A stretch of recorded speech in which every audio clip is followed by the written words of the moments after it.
ஜென்ரலா 1 to 5 years of ஏஜ்ல வந்து யூரினரி ட்ராக்ட் இன்ஃபெக்ஷன் காமனா பாக்குறோம். அதை விட்டு பிரெக்னன்சி ஸ்கேன்ஸ்ல நம்ம ஒரு சில ப்ராப்ளம்ஸ் கண்டுபிடிப்போம். அதாவது அது என்னன்னா பெல்விக் சிஸ்டம் டைலட்டேஷன் சொல்லுவோம். அந்த கிட்னில இருந்து யூரேட்டர் ஃபார்ம் ஆகுற இடத்துல கொஞ்சம் மைல்டா வீக்கா இருக்கிறது, அது காமனா பாக்குறோம். அண்ட் யூரின் போற பாதையில அடைப்பு இருக்கிறது வந்து போஸ்டீரியர் யூரெத்ரல் வால்வ் அப்படின்னு சொல்லுவோம். இந்த குரூப் ஆஃப் டிசீசஸ வந்து நம்ம கேக்கூட் அப்படின்னு சொல்லுவோம். அதாவது congenital anomalies of the kidney and urinary tract. அதாவது ஒரு குழந்தை ஒரு கருவுல உருவாகும் போது 5ல இருந்து 6 வாரத்துல அந்த கிட்னி வந்து ஃபார்ம் ஆக ஆரம்பிக்கும் போதே ஒரு சில பிரச்சனைகள் இருக்கலாம். ஒரு சில பிரச்சனைகளை நம்ம வந்து பிரெக்னன்சி ஸ்கேன்ஸ்ல கண்டுபிடிப்போம், ஒரு சிலதை வந்து நம்ம கண்டுபிடிக்க முடியாது. என்னென்னலாம் இருக்கலாம் அப்படின்னா, சைஸ் வந்து சின்னதா இருக்கிறது, சில நேரங்கள்ல பெரிய கிட்னிஸ் இருக்கிறது, அது வந்து ஆட்டோசோமல் ரிசசிவ் பாலிசிஸ்டிக் கிட்னி டிசீஸ்ன்னு சொல்லுவோம். அந்த கிட்னில வந்து சின்ன சின்ன கட்டிகளா இருக்கிறது. அண்ட் கிட்னி வந்து நார்மலா இருக்க பொசிஷன்ல இல்லாம வேற இடத்துல இருக்கிறது, அதாவது இடுப்பு பகுதியிலே தங்கிடலாம். அது வந்து பெல்விக் கிட்னி அப்படின்னு சொல்லுவோம், ஆர் எக்டோபிக் கிட்னி அப்படின்னு சொல்லுவோம். சில நேரங்கள்ல கொஞ்சம் கிராஸா இருக்கலாம், ஆர் யூரின் ரிவர்ஸ் ஆகலாம். இருக்கிற கிட்னி இது வந்து எக்கோஜெனிசிட்டி இன்க்ரீஸ்ட் அப்படின்னு கொடுப்பாங்க. இதெல்லாம் எப்படி நம்ம வந்து பிரெக்னன்சி ஸ்கேன்ல கண்டுபிடிப்போம் அப்படின்னா, மெயினா வந்து அந்த குழந்தை யூரின் ஃபார்ம் பண்றதுதான் அந்த அம்னியாட்டிக் ஃப்ளூயிட், அந்த கருவை சுத்தி இருக்கிற தண்ணியா மெஷர் பண்ணுவாங்க. அதுல அந்த கருவை சுத்தி இருக்கிற தண்ணி குறைச்சலா இருந்தா ஒரு சில பிரச்சனைகள் இருக்கலாம், அதிகமா இருந்தா ஒரு சில பிரச்சனைகள் இருக்கலாம். அதையும் அந்த எத்தனை வீக் ஆஃப் ஜெஸ்டேஷன், எத்தனை வீக்ஸ்ல இருக்காங்க அந்த இன்யூட்ரோல பேபி அப்படிங்கறதெல்லாம் வச்சு நம்ம ஒரு சில பிரச்சனைகளை கண்டுபிடிப்போம். குழந்தை பிறந்ததுக்கு அப்புறமா apart from urinary tract infection, nephrotic syndrome அப்படின்னு சொல்லுவோம். அது என்ன அப்படின்னா, யூரின்ல புரோட்டீன் லீக் ஆகுற கண்டிஷன். சில நேரங்கள்ல யூரின்ல புரோட்டீனோட பிளட் ஸ்டெயின்ட் யூரினும் வரலாம். அவங்களுக்கு பிபி கொஞ்சம் அதிகமா இருக்கலாம். அது வந்து ஒரு ஸ்கின் இன்ஃபெக்ஷனோ, அதாவது தோல் வியாதியோ, ஆர் தொண்டையில ஏதாவது இன்ஃபெக்ஷன் வந்திருந்ததுன்னா அதோட சேர்த்து கிட்னி ப்ராப்ளமா பிரசன்ட் ஆகலாம். சில நேரங்கள்ல நம்மளுக்கு உடம்புக்கு ஒத்துக்காத மருந்துகள், ஆர் கிட்னிக்கு ஒத்துக்காத ஒவ்வாத மருந்துகள் அப்படின்னு சொல்லுவோம், அந்த மருந்துகளோட அலர்ஜினால கிட்னி ஃபெயிலியர் ஆகலாம்.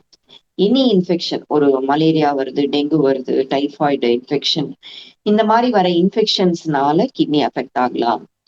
அண்டர்லையிங்கா வந்து ஒரு ஹார்ட் ப்ராப்ளம் இருக்கு அந்த குழந்தைக்கு, அதனால கிட்னிக்கு வந்து பிளட் சர்க்குலேஷன் சரியா போகல, அதனால பிரச்சனைகள் வரலாம். சிண்ட்ரோமிக் மேனிஃபெஸ்டேஷன் சொல்லுவோம். வேற ஒரு பிரச்சனை இருக்கிற குழந்தையில பார்ட் ஆஃப் த சிண்ட்ரோமா இந்த கிட்னியும் அஃபெக்ட் ஆயிருக்கலாம். இந்த மாதிரி வேரியஸ் கிட்னி டிசீசஸ் வந்து சைல்ட்ஹுட்ல இருக்கு. கொஞ்சம் பெரிய குழந்தைங்களா ஆனதுக்கு அப்புறம் வந்து பார்த்தோம்னா அந்த கிட்னில கல்லு, இல்ல வந்து நைட் டைம்ல யூரின் நிறைய போகிறது, அந்த மாதிரி ஒரு சில கண்டிஷன்ஸ்லாம் காமன். அந்த யூரின்ல புரோட்டீன் லீக் ஆகுறது அப்படிங்கிற கிளாமர்லோனெஃப்ரைட்டிஸ் அப்படிங்கிற கண்டிஷனும் காமன்.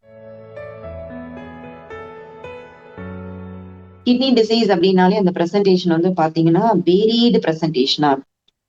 பெரியவங்களை பொறுத்த வரைக்கும் கிட்னி டிசீஸ் இருக்கு அப்படின்னா உங்களுக்கு கை கால் வீக்கம், முக வீக்கம் வந்துடும், யூரின் குறைச்சு போவாங்க, பிபி அதிகமா இருக்கும் அப்படிங்கிறது நம்ம எல்லாருக்குமே தெரியும்.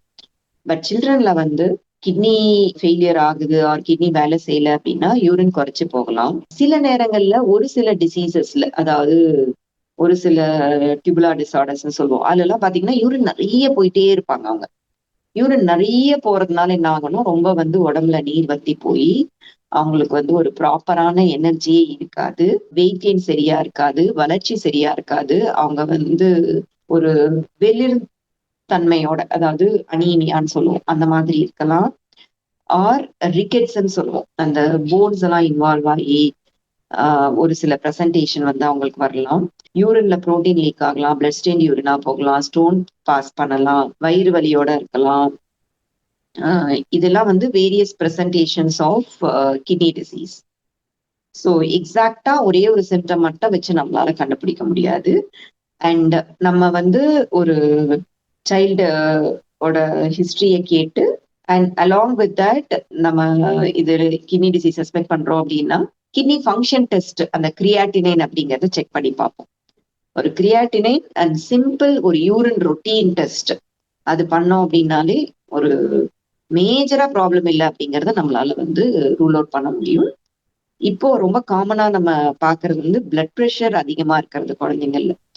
அதனோட மேனிஃபெஸ்டேஷன்ஸ் வந்து எப்படி இருக்கலாம் அப்படின்னா கண்வலி, தலைவலி, ரொம்ப சோர்ந்து போயிடுறது, அந்த மாதிரி பிரசன்டேஷனோட வரலாம். பிளட் ப்ரெஷர் அதிகமா இருக்கு ஒரு குழந்தையில அப்படின்னாலே நம்ம கிட்னி பிரச்சனை தான் ஃபர்ஸ்ட் சஸ்பெக்ட் பண்ணுவோம். அண்டர்லைங்கா வந்து ஏதாவது ப்ராப்ளம் இருக்காங்கிறத நம்ம செக் பண்ணி பார்ப்போம். அதுக்கு நமக்கு ஒரு சில ஸ்கேன்ஸ் எல்லாம் தேவைப்படும்.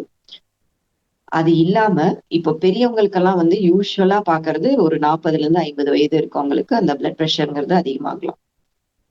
ஆனா இப்போ இருக்கிற காலகட்டத்துல இந்த ஒபிசிட்டிங்கிறது காமனா இருக்கு. அதாவது உடல் பருமன் அப்படிங்கிறது வந்து சில்ட்ரன்லயே காமனா இருக்கு. அந்த உடல் பருமன் ப்ரீடேர்ம், அதாவது ஒரு நிறமாச குழந்தையா பிறக்காம குறை மாதத்திலேயே பிறக்கிற குழந்தைங்க, இன்ட்ராயூட்ரின் growth ரிட்டார்டேஷன் அப்படின்னு சொல்லுவோம். அந்த கருவிலேயே வளர்ச்சி குறைவா இருக்க குழந்தைங்க, ஏதோ ஒரு ரீசனுக்காக அந்த குழந்தைங்களை வந்து அந்த பச்சிளம் குழந்தைகள் வார்டுல வச்சிருக்காங்க. இவங்க எல்லாருமே at risk of getting kidney disease. So இந்த குழந்தைங்களை எல்லாரையுமே நம்ம ஃபாலோ பண்ணணும். எனி சைல்டு ஒரு மோர் தேன் 3 years இருக்காங்க அப்படின்னா அவங்க வந்து நம்மளோட ஒரு மருத்துவரை பார்க்க வராங்க அப்படின்னா பிளட் ப்ரெஷர்ங்கிறத நம்ம கண்டிப்பா செக் பண்ணணும். நான் சொன்ன அந்த ரிஸ்க் குரூப் இருக்காங்க இல்லையா, அந்த ப்ரீடம் பேபிஸ், இன்ட்ராயூட்ரின் growth ரிட்டார்டேஷன், ஒரு என்ஐசியூல அட்மிட் ஆன சைல்டு, ஆர் அண்டர்லைங்கா ஒரு கிட்னி டிசீஸ் இருக்கு, இல்ல ஒரு கார்டியாக் டிசீஸ் இருக்கு, லிவர் டிசீஸ் இருக்கு அப்படின்னா லெஸ் தேன் 3 yearsல இருந்தாலையும் அவங்களுக்கு வந்து நம்ம ஒரு பிளட் ப்ரெஷர் செக் பண்ணிடுறது ரொம்ப நல்லது.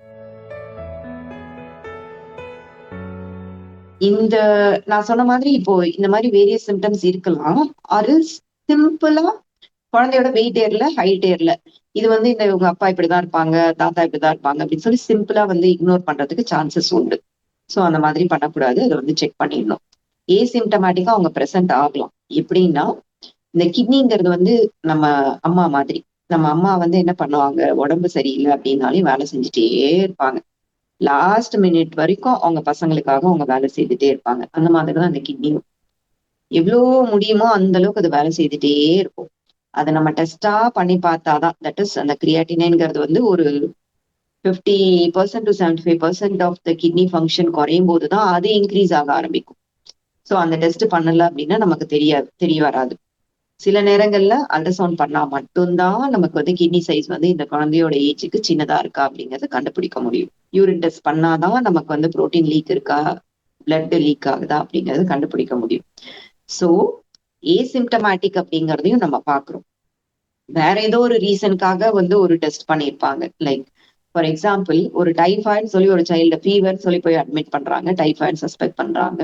அப்போ வந்து ரொட்டீனா கிரியாட்டினைன் எடுத்து பார்க்கும்போது 8 இருக்கு. நார்மலா வந்து அந்த குழந்தைக்கு வந்து 0.8 தான் இருக்கணும்னா 8 இருக்கு. அது வந்து ஒரு அந்த ஃபேமிலிக்கும் வந்து ஒரு பயங்கர ஒரு டிஸ்டர்பிங்கான நியூஸ்.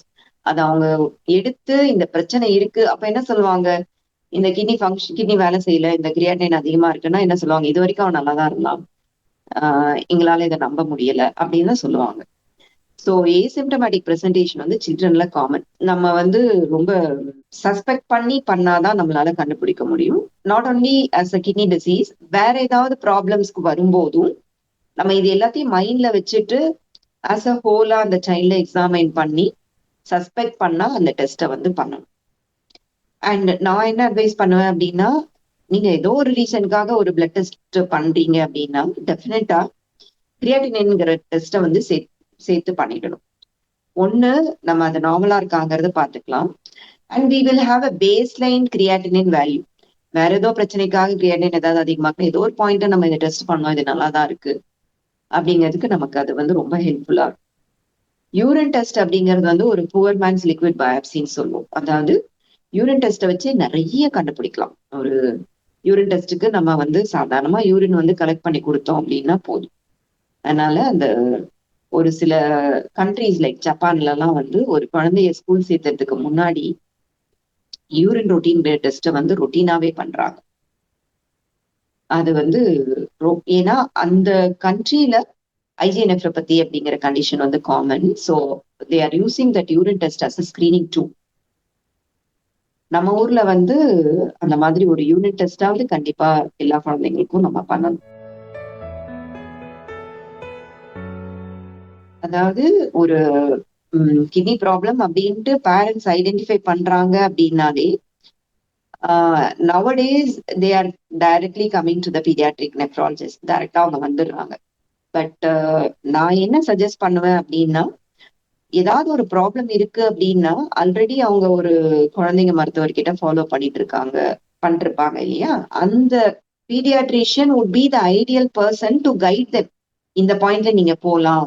இந்த இப்ப வந்து ஒரு யூரினரி ட்ராக்ட் இன்ஃபெக்ஷன் இருக்கு அப்படின்னா, அத வந்து கண்டிப்பா அவங்க பீடியாட்ரிக் நெஃப்ராலஜிஸ்ட் கிட்ட தான் வரணும் அப்படிங்கிற அவசியம் இல்ல. அது that can be treated by a paediatrician. But அந்த ப்ராப்பரான இன்வெஸ்டிகேஷன்ஸ் வந்து அவங்க பண்ணணும்.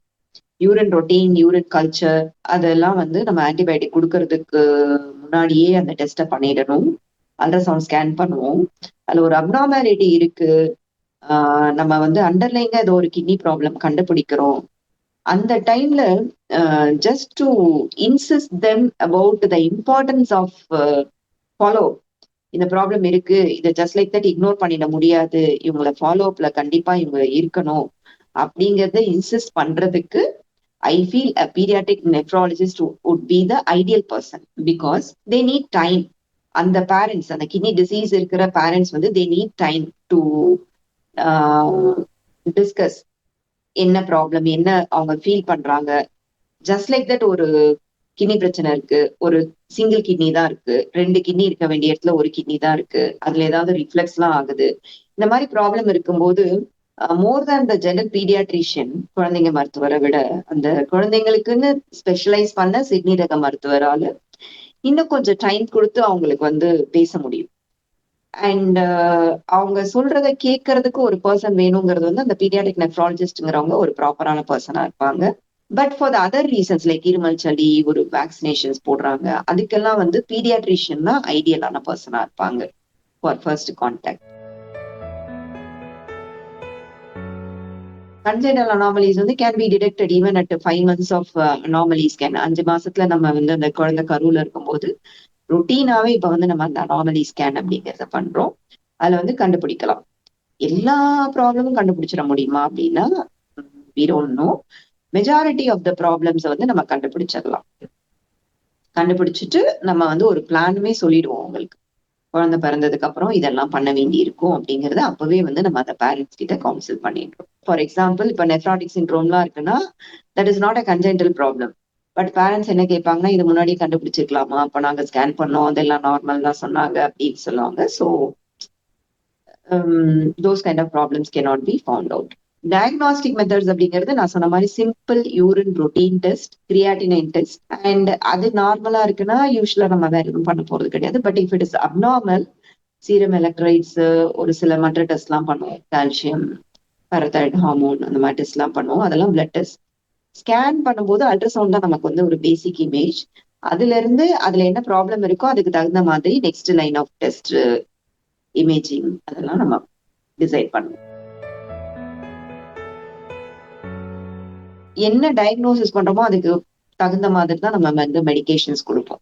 ஓகே, ஃபார் எக்ஸாம்பிள் யூரின்ல ப்ரோட்டீன் லீக் ஆகுது அப்படின்னா ஸ்டீராய்டு மெடிசன் கொடுப்போம்.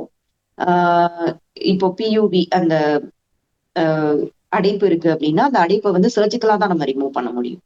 அந்த மாதிரி பண்ணுவோம். இந்த ஒரு சிங்கிள் கிட்னி இருக்கு அப்படின்னா அதுக்கு எதுவும் ட்ரீட்மெண்ட் கிடையாது, ஜஸ்ட் அந்த கிட்னி நல்லா இருக்கா அப்படிங்கறத மட்டும் நம்ம ஃபாலோ பண்ணிப்போம். பிளட் ப்ரெஷர் இருக்குன்னா அதுக்கு கண்ட்ரோல் பண்றதுக்கு மெடிசன் கொடுப்போம். இந்த மாதிரி என்னென்ன பிரச்சனை இருக்கோ அதுக்கெல்லாம் தான் நம்ம ட்ரீட் பண்ணுவோம். சப்போஸ் கிட்னி வந்து சுத்தமா வேலையே செய்யல, கிரியாட்டைன்றது ரொம்ப அதிகமாயிடுச்சு அப்படின்னா டயாலிசிஸ் போவோம். டயாலிசிஸ் அப்படிங்கிறது வந்து சில்ட்ரன்ல வந்து நம்ம பெரிட்டோனியல் டயாலிசிஸ், அந்த வயிற்று பகுதியில ஒரு துளை கிரியேட் பண்ணி அதுல ஒரு டியூப் இன்சர்ட் பண்ணி அது வந்து நச்சு பொருட்கள் எல்லாத்தையும் வெளியில எடுக்கும். அந்த மாதிரி ஒரு ட்ரீட்மெண்ட் பண்ணலாம். அதுதான் பெரிட்டோனியல் டயாலிசிஸ். ஹீமோடயாலிசிஸ் அப்படிங்கிறது வந்து மெஷின்ல வந்து ஒரு ஹீமோடயாலிசிஸ் ஃபில்டர் இருக்கும். பிளட் வந்து சைல்ட்ல இருந்து எடுத்து அந்த ஃபில்டருக்கு போய் அந்த ஃபில்டருங்கிறது வந்து ஒரு ஆர்டிபிஷியல் கிட்னியா ஆக்ட் ஆகும். அதுல கிளியர் ஆன பிளட் வந்து எகெயின் வந்து சைல்டுக்கு திரும்பி போகும். இது வந்து ஹீமோடயாலிசிஸ். டிரான்ஸ்பிளான்டேஷன் அப்படிங்கிறது வந்து அவங்களோட ரத்த உறவுகள்ல இருந்து அம்மா, அப்பா, தாத்தா, பாட்டி யாரோட பிளட் குரூப் மேட்ச் ஆகுதோ அது ஹெச்எல்ஏ டைப்பிங் அப்படிங்கறதெல்லாம் நம்ம டெஸ்ட் பண்ணுவோம். ஒருத்தவங்க கிட்ட இருந்து கிட்னியை வந்து எடுத்து இந்த குழந்தையோட வயிற்றுல வச்சு பண்றதுதான் டிரான்ஸ்பிளான்டேஷன்.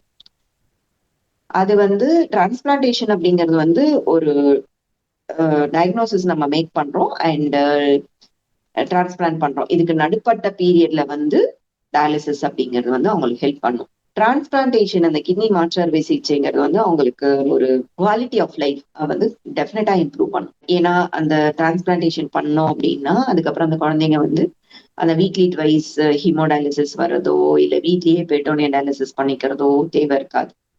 பட் அந்த டிரான்ஸ்பிளான்டேஷன் பண்ணும் போதும் அதுக்கப்புறமும் வாழ்நாள் ஃபுல்லா அவங்க வந்து மருந்துகள் எடுத்துக்கிற மாதிரி. ஃபுட்டு வந்து ஜென்ரல் அட்வைஸ் அப்படின்னா டிபெண்டிங் அப்பான் த காஸ். இப்ப வந்து கிட்னி டிசீஸ்னாலே உப்பு போடாம சாப்பிடணும் அப்படிம்பாங்க. அந்த மாதிரி கிடையாது. நார்மலான உப்பு போட்டுக்கணும். அந்த கிட்னி ஸ்டோன்ஸ் இருக்கும்போது மட்டும் உப்பை குறைச்சிப்போம். ஜென்ரலா லைஃப் ஸ்டைல் சேஞ்சஸ்னா தண்ணி நிறைய குடிக்கிறது, நல்லா ஆக்டிவா இருக்கிறது, நல்ல ஃப்ரூட்ஸ் அண்ட் வெஜிடபிள்ஸ் சாப்பிடணும், பிளட் ப்ரெஷரை ரெகுலரா செக் பண்ணிக்கணும், சர்க்கரை அளவை செக் பண்ணிக்கணும், வெயிட் வந்து மெயின்டைன் பண்ணணும், ஒபிசிட்டிலாம் வராம. இதெல்லாம் தான் ஜென்ரல் அட்வைஸா நம்ம சொல்லுவோம். கர்ப்ப காலத்திலேனா நம்ம பிரெக்னன்சி இதுல வந்து ஒரு ப்ராப்ளம் இருக்குன்னு கண்டுபிடிக்கிறோம்னா அதை தடுக்க முடியுமா அப்படின்னா that is not in our hand. But general advice வந்து நான் சொன்ன மாதிரி இந்த ப்ராப்பரான லைஃப் ஸ்டைல் இது பண்ணும்போது நமக்கு கிட்னி பிரச்சனைகள் வராது. பட் ஏன் வந்து இந்த சிங்கிள் கிட்னி வருது, ஜெனட்டிக் ப்ராப்ளம்ஸ் வருது அப்படிங்கிறதுக்கு வந்து we don't have any answer. Probably அது வந்து ஃபேமிலியில ரன் ஆகுற பிரச்சனையா இருக்கலாம். அந்த கிட்னி உருவாகுற டைம்ல ஏதோ ஒரு இன்சல்ட்ட வந்து அந்த எம்ப்ரியோக்கு கருக்கா இருந்திருக்கலாம். அது வந்து எக்ஸாக்டா நம்மளால 100% எல்லாத்தையும் ப்ரிவென்ட் பண்ணணும் அப்படிங்கிறது வந்து பாசிபிள் கிடையாது.